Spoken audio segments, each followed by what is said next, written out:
My name is Catherine O'Mahony and I'm the Director of the Centre for the Integration of Research, Teaching and Learning. I'm here today joined by my colleague Laura Lee, Research Manager, and James Cronin, Lecturer on Teaching and Learning Enhancement, to talk to you about gathering and using student feedback to inform teaching, learning and assessment.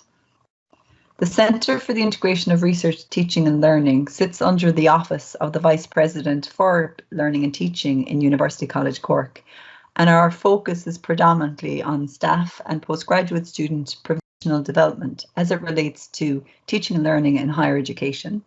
We also have a large interest in research on learning enhancement, as you'll see in some of the topics identified here. When considering the topic of student feedback, the reality is that students can have many different purposes for you as the teacher. You can focus on more summative forms, such as module or course review, and more formative approaches, such as in-class interventions known as the 1-minute paper that can uncover students' understanding and any gaps in their knowledge. And I like to differentiate between formative and summative using the idea of, in formative feedback, the chef tastes the soup, whereas in summative feedback, the guests taste the soup. And this indicates where in the process this feedback takes place. There is a lot of data available in the university already, such as data on student numbers, student retention and progression, grade inflation, assessment practices, etc. This can give us some insights into the quality of programs being offered, but real insights are only possible by digging a little deeper. Give us insights into student engagement with programs and can even act as an early warning of when students may be struggling. These data sets give a broad overview of what is happening, but they aren't as useful in helping understand the why of why trends are happening. National surveys, annual reports, statistics can also give us insights that place our evaluation and feedback processes within a broader context. We'll begin by outlining some principles that are useful when considering feedback. Feedback should take place in a culture of enhancement rather than judgment, that we should support staff to conduct and respond to feedback, and that we should have a commitment to closing the feedback loop. The purpose of gathering feedback. Penny describes the collection and use of student feedback on teaching and learning data as one of the most sensitive, divisive and political issues in education. She identifies the unresolved tension between the purposes of collecting feedback as the main source of disagreement. The audiences for feedback can be multiple. It can be the teacher who uses the information to improve their teaching, the manager who uses the information for accountability and in promotion decisions, or students who can use the information when choosing modules and courses. It can also ensure that the student voice is incorporated into program review and development. In reality, the demands of accountability and of improvement are often in conflict. When establishing these feedback systems, we need to be very clear from the outset what is the purpose and function of gathering student feedback, who will have access to this information, who will use it and for what purpose. Having decided and articulated clearly the purpose and users of the feedback, the next step is to design the process. Feedback can be collected at the institutional level or devolved to the local or individual level. Typically, institutional approaches contain more generic questions, and it may be beneficial to establish a process of co-creation, whereby staff have the option to add questions specific to their own teaching practice. There is a perception that students are often imperfect judges of teaching quality. Common misconceptions here include that they are not able to accurately several years after the course. Feedback is based on the popularity of a teacher rather than the quality of instruction. Feedback does not measure what a student learned. Student feedback does not help to improve instruction. Student feedback has resulted in grade inflation, and that student feedback is unreliable and invalid. However, none of these claims are actually consistently supported by research. Indeed, student feedback has been consistently shown to provide data that is valid, reliable, and useful in the higher education context. A challenge in student feedback relates to good survey design. Lack of knowledge by staff on the use and interpretation of student feedback is also linked to a negative perspective on the value of student feedback. So when considering survey design, feedback instruments often include both closed and open-ended questions, and this has been identified as a feature of best practice. Closed global questions are thought more reliable and beneficial for summative evaluation. However, open-ended comments may be particularly useful for formative evaluation. The inclusion of open-ended items may also allow students the flexibility to comment freely on aspects of innovative and beneficial teaching they have identified in their teacher's practice. For example, although students may give a high ranking to closed questions, this does not imply that they consider those factors important. When given the flexibility of semi-structured responses, research has indicated that there is a much greater emphasis on fewer issues. This information is valuable as it provides teachers with more focused guidance, which they may use to improve their teaching. As the analysis of open-ended items is particularly resource-intensive, the time and resources available to process the results should be considered when selecting the number of open-ended questions to include in any instrument. Instruments should be brief enough that they can be completed thoughtfully within 10 to 15 minutes. Indeed, student feedback surveys should form just one aspect of an overall strategy for enhancing student learning. Such a system should deliver fair and equitable feedback and allow for professional development. Other assessment methods, for example, mid-semester feedback, peer observation, teaching observations, should be used in conjunction with student feedback, as well as other data sources such as progression, graduation, surveys, so on and so forth. An example of how we have gathered student feedback in UCC is our electronic university-wide undergraduate module survey, which ran from 2011 to 2016. The survey was a standardized instrument containing 16 closed items and 2 open-ended questions, and it focused on the following topics: overall satisfaction, teaching and learning, feedback and assessment, module organisation and resources, and participation. Students were also asked to comment on aspects of the module or its delivery that they found particularly helpful, and to provide suggestions as to how the module or its delivery might be improved.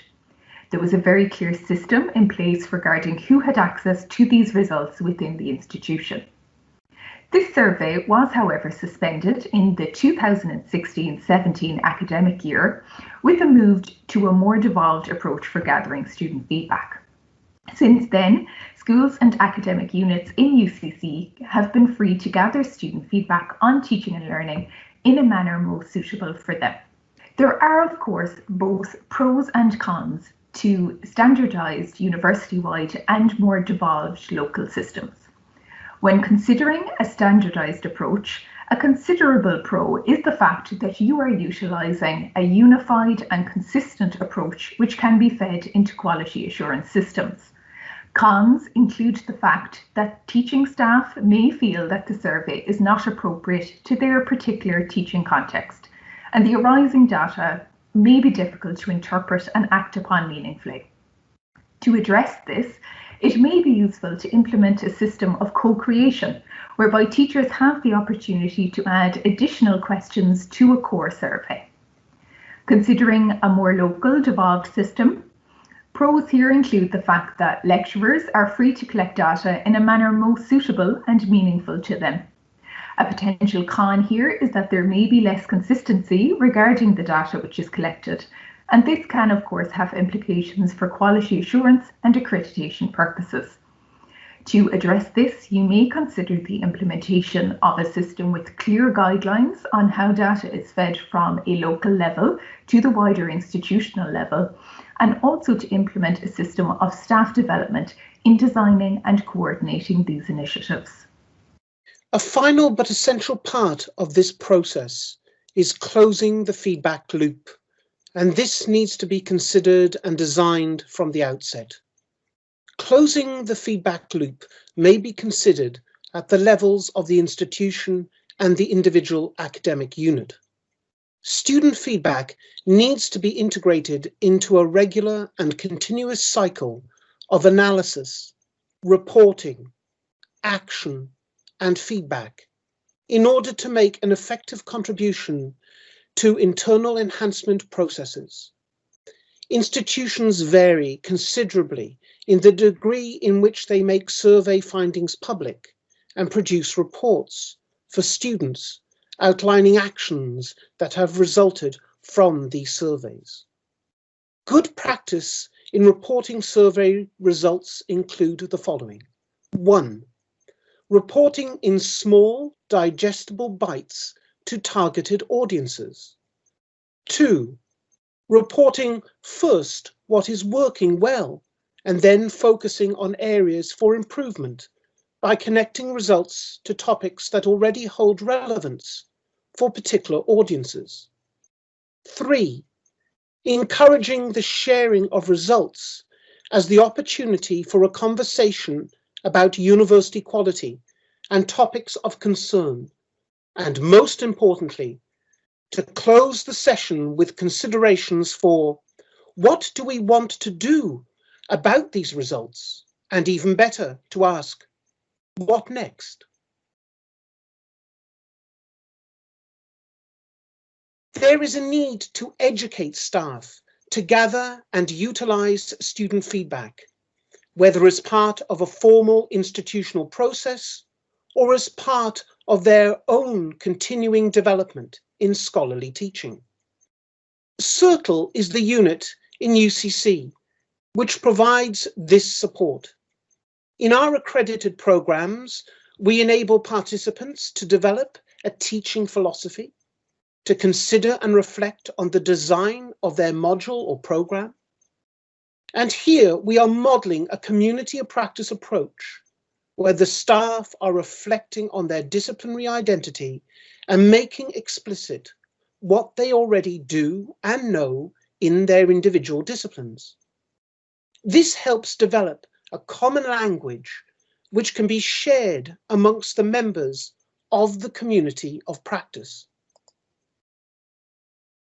The community of practice is formed amongst the participants in our online programs and extends out to the CIRTL seminar series we offer more broadly across the university. In this coming together to consider teaching challenges, we are sharing our authentic experiences and working to support our peers to enhance student learning. An essential aspect of our accredited programs is to foster reflective practice on the teaching of individual disciplines or professional practices. To express this reflective stance, we use approaches such as peer review through critical friendship and portfolios to equip staff to question the assumptions they have about their teaching and student learning. We encourage participants to investigate their teaching and to maintain this reflective approach as part of a continuing professional development stance. It can link back to program self-evaluation through the use of the portfolio and other artifacts of learning and teaching. The accredited programs that we offer at CIRTL aspire to fostering a community of practice within the university as a learning community. On our accredited programs, we reimagine feedback as guiding learning and teaching as a process of formation, reformation, and transformation. We hope that you have found this presentation of benefit. We include our contact details if you wish to contact us individually, either if you have questions about feedback or any further questions or seek information about our accredited programmes. Thank you.